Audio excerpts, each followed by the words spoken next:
Hey y'all, this is David, the Georgia photographer, and today I'm in a parking garage.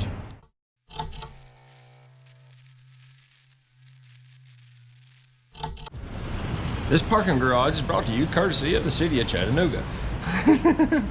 Now, I'm up in Chattanooga today. I'm gonna attempt to film a commercial for a friend, or basically a video intro is what our goal is. I'm about to go over and meet with them.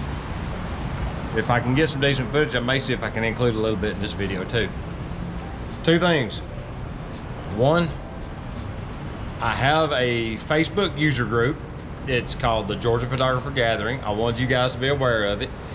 If you haven't went over and signed up yet, it's over there, so y'all can share photos, you can discuss things.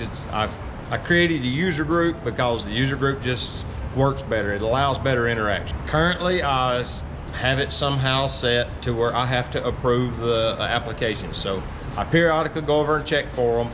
So if it takes me a day or two to get to you and approve it, I'm sorry, but I'll get to it. All right, here's the next thing. The next thing is photo challenges.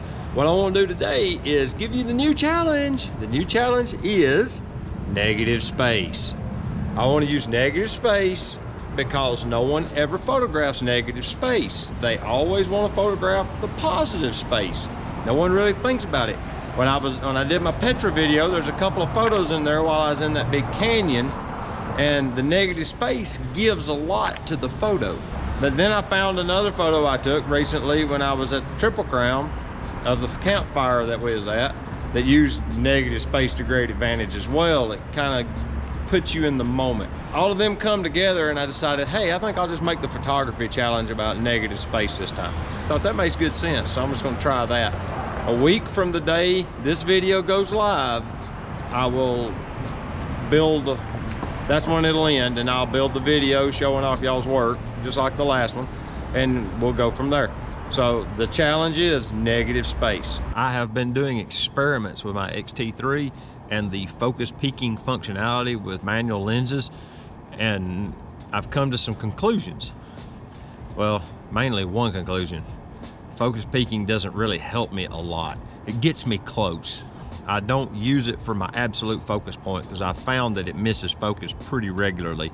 Unless you're shooting wide open with long lenses, anything under 100 millimeters and you're stopped down any at all, the depth of focus is so wide, you can actually see the band moving back and forth across the terrain. I've got a couple of little detailed tricks I'd like to share with you that I use when I focus it. One is that I use the focus peaking to get me close. I have reprogrammed one of the buttons on the back of my camera to hit that 10x focus magnification functionality so that it zooms in on whatever the squares around on my screen.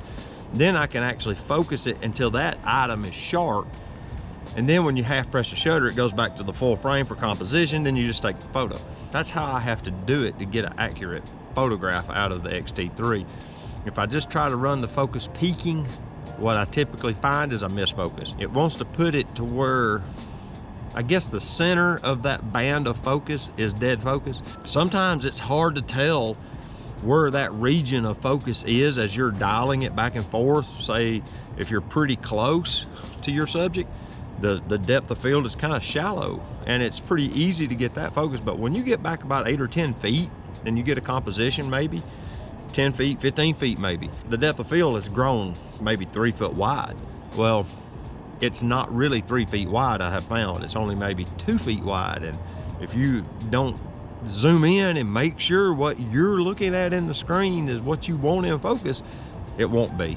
I have gotten a lot of soft images with the focusing functionality, trying to believe the focus peaking. If you're having trouble getting sharp focus with manual lenses on your XT3 and you're just using focus peaking, that's probably where it's coming from. I just wanted to throw that out there. This is kind of a potpourri video anyway, so that was a little nugget I wanted to add in. All right, if you found this video interesting at all, I'd appreciate if you'd hit that like button. It'd make a big deal difference to me. I really would appreciate it. If you like the channel and you like the content, consider hitting that subscribe button. I'd really appreciate that too. And if you do, that notification bell's down there, and it'll let you know when I drop another video. I appreciate you guys watching, and until next time, this is David, the Georgia photographer, and get your camera out and go take a picture with it. All right.